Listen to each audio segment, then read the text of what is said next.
Belum lama ini, pasangan suami istri Gali Ginanjar dan istrinya Kumalasari pada Kamis 20 Juli 2017 kemarin telah mendatangi Polres Jakarta Timur.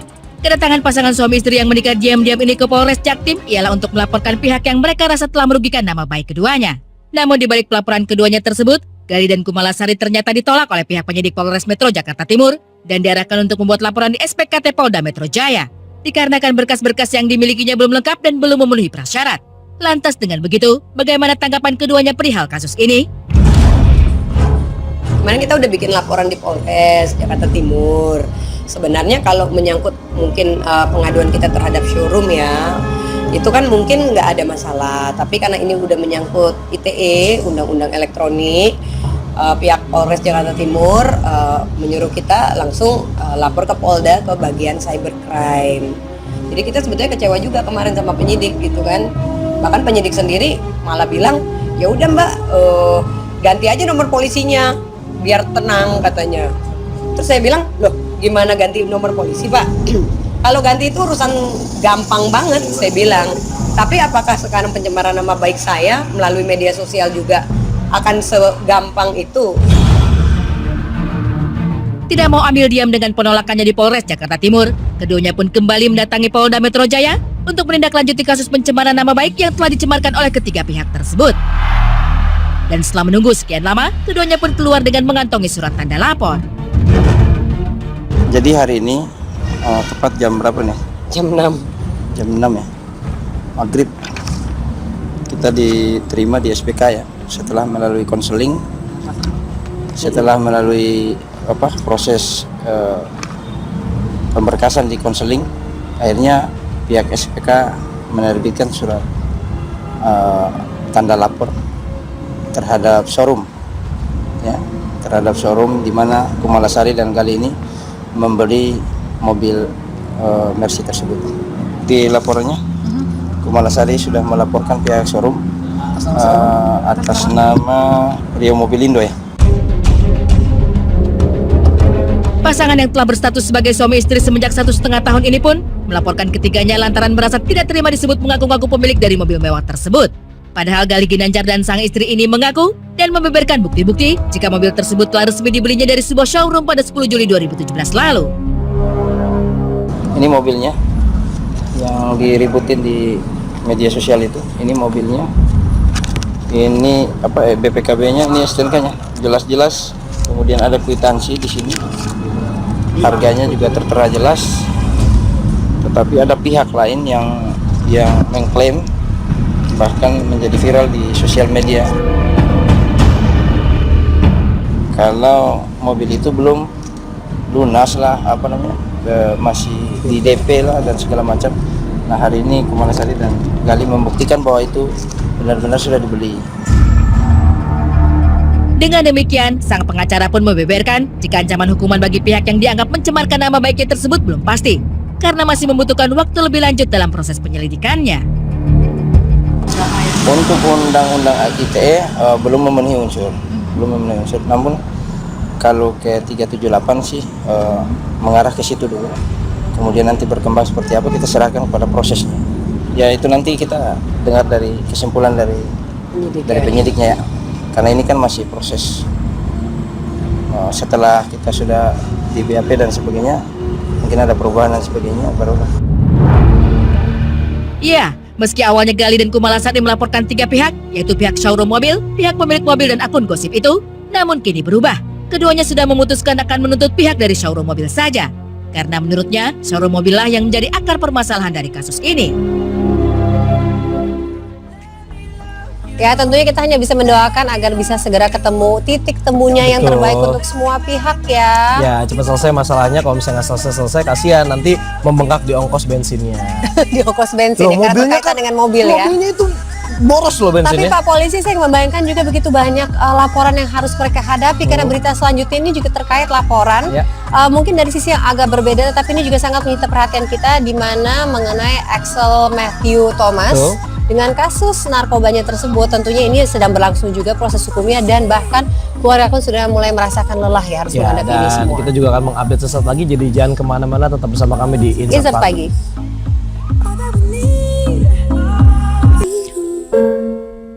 Cobaan kehidupan kini harus dihadapi oleh Jeremy Thomas dan keluarganya. Bagaimana tidak, seperti tersambar petir di siang bolong, Jeremy dan sang istri Ina tiba-tiba mendapatkan kabar jika anak sulungnya Axel Matthew telah ditangkap oleh pihak berwajib karena kasus narkoba yang tertuju kepadanya. Perasaan Jeremy dan Ina pun begitu tidak menentu dan tidak percaya jika anak yang telah dididik dengan baik bisa terjerumus ke dalam lingkaran narkoba. Dengan bijak, Jeremy pun tidak menyalahkan Axel atas apa yang kini sedang menimpanya. Ia justru balik mengatakan jika ia telah lalai menjadi orang tua yang baik untuk anaknya tersebut karena telah gagal dalam mengawasi pergaulan anaknya. Orang tua mana yang tidak kecewa melihat anaknya bisa berhubungan dengan orang-orang yang tidak baik? Pasti kita kecewa. Tapi saya mengatakan peristiwa ini mungkin selalu ada hikmat. Saya sudah melupakan hal-hal yang kemarin yang menurut saya itu adalah reaksi spontan. Tapi sekarang saya melihat ini mungkin adalah jawaban untuk membuat Axel menjadi pria muda yang lebih baik.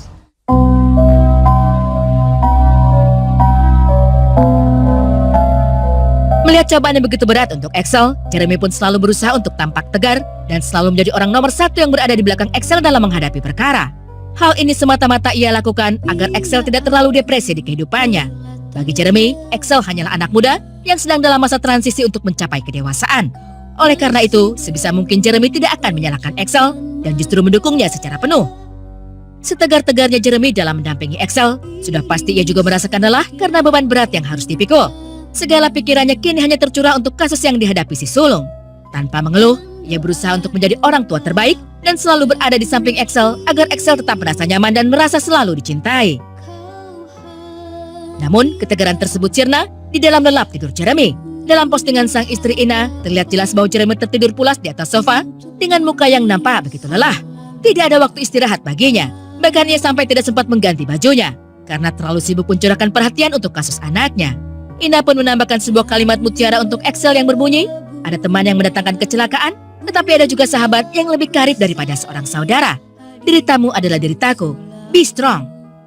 Sebagai seorang ibu yang melahirkan Axel, Ina sudah pasti merasakan kesedihan yang begitu mendalam saat melihat keadaan Axel saat ini. Kerinduan itu ia tuang ke dalam postingan selanjutnya yang memperlihatkan wajah Axel saat digelandang ke kantor polisi.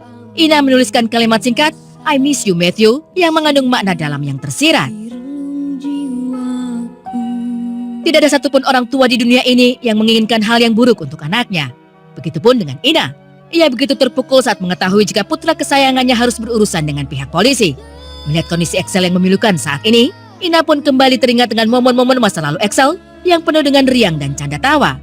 Kegundahan hati Ina akhirnya ia salurkan melalui postingan-postingan foto kala Axel masih kecil. Dari postingan tersebut, Ina seakan menyeratkan jika Axel merupakan seorang anak yang baik dan akan selalu menjadi anak yang baik hingga kapanpun. Cobaan yang kini dilalui Axel hanyalah batu kerikil kecil yang tidak akan mengubah persepsi Ina terhadap Axel.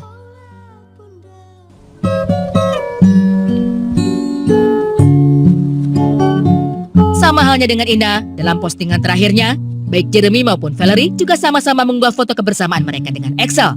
Keluarga ini seakan ingin sekali mempertegas jika Axel adalah anak baik yang terjebak dalam lingkungan yang salah. Mereka pun dengan setia akan selalu mendampingi Axel hingga hari kebebasannya tiba. Sebagai tambahan, keluarga ini juga kompak mengenakan tagar Stay Strong Matthew, sebagai bentuk dukungan untuk Axel. Kalimat ini juga seolah menjadi sihir bagi mereka untuk tetap tegar menghadapi cobaan ini. Hanya memiliki Axel sebagai satu-satunya kakak kandung yang selalu bersama sejak kecil, Valerie tentu saja sempat tidak percaya dengan yang terjadi pada kakaknya. Meski begitu, ia merasa amat bersyukur memiliki orang tua seperti Jeremy dan Ina yang selalu siaga saat dibutuhkan. I'm very proud of my parents, that's one thing. I'm very proud of my parents because mereka nggak pernah nge-push anaknya untuk do something that they don't want to do. Instead, they try to come into our world, ask us what we want, and they try to menyesuaikan with our feelings, with our friends, blah blah blah. At the end of the day juga kita as teenagers we make mistakes. Everyone makes mistakes. I mean, nggak ada manusia yang sempurna di dunia ini. Kita dilahirkan sempurna, tapi tidak ada manusia yang sempurna di dunia ini. That's what I learned from my parents. And everything happens for a reason. So I'm guessing that anything that happens to me and my family di Indo maupun di luar negeri, it happens for a reason. So I either have to accept it or let it be, and I just keep praying for the best. Kejatuhan yang kini sedang dialami oleh Excel tidak membuat Valerie menjadi benci terhadap kakaknya. Ia justru berharap agar masalah kakaknya cepat selesai seiring berjalannya waktu. Cause I know something now I didn't before.